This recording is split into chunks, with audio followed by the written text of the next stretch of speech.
Bonjour, bonsoir. Aujourd'hui, je voulais essayer de vous présenter la fonction vapeur du K-Cook par rapport à la fonction vapeur du Thermomix. Pour la fonction vapeur du Thermomix, c'est assez simple. J'ai déjà fait plusieurs vidéos sur la cuisson des asperges, par exemple. C'est vraiment tout simple. La première grande différence qu'on remarque sur un K-Cook, c'est que vous avez seulement deux étages. Donc un plateau et un grand bac, on va dire. Dans le bac, le bol de base, il n'y a pas de petit panier comme dans le Thermomix. Alors dans mon cas ce soir, je trouve que c'est vraiment un handicap qui n'est pas ce petit panier, parce qu'on est obligé de salir un tout grand panier. Et vous verrez sur la photo, on n'était que deux, donc on n'avait pas besoin de grand chose, on avait besoin de quelques poireaux. Donc pour moi, je trouve que la fonction vapeur, on va le voir ensemble, ça cuit très bien, ça cuit très vite, ça cuit aussi vite qu'avec un Thermomix.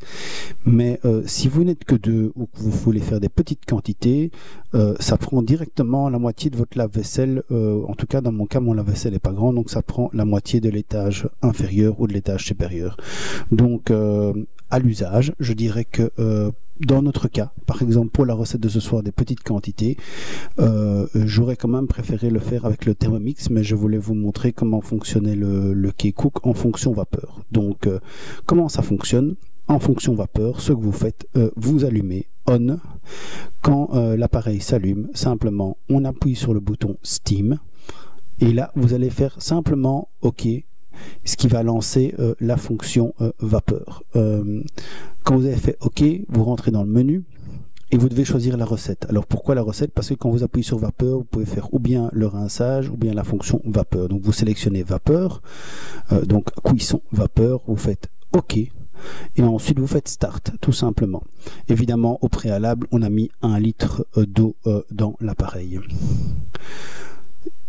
Honnêtement dit, moi ce que je fais, c'est que pendant que je coupe mes légumes, je mets l'eau bouillir, donc je mets l'eau chauffer dans les appareils. Donc je n'ai remarqué aucune différence entre un Thermomix TM6 et un K-Cook.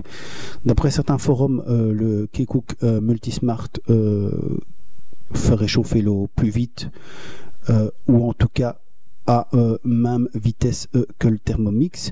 D'autres disent que c'est le Thermomix qui va plus vite. Dans mon cas, comme je disais, je coupe mes légumes, donc je n'ai pas pris un chrono.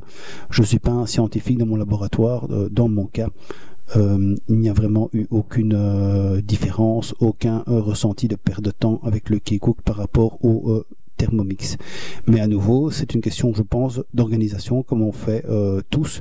Si on organise bien sa cuisine et les étapes de sa recette, on gagne du temps ou on en perd.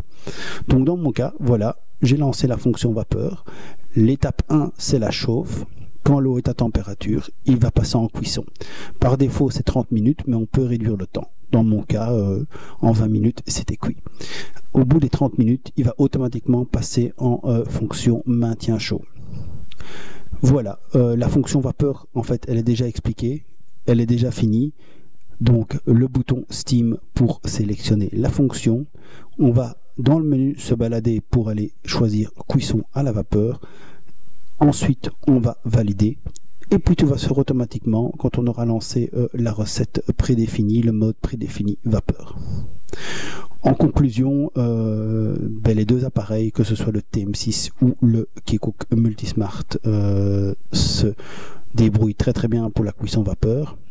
Et dans mon cas, par exemple, précisément, le fait d'avoir qu'un grand bac, au lieu d'être un avantage pour certains, a été plutôt un handicap, parce que je trouve que ça multiplie et ça augmente le temps de nettoyage.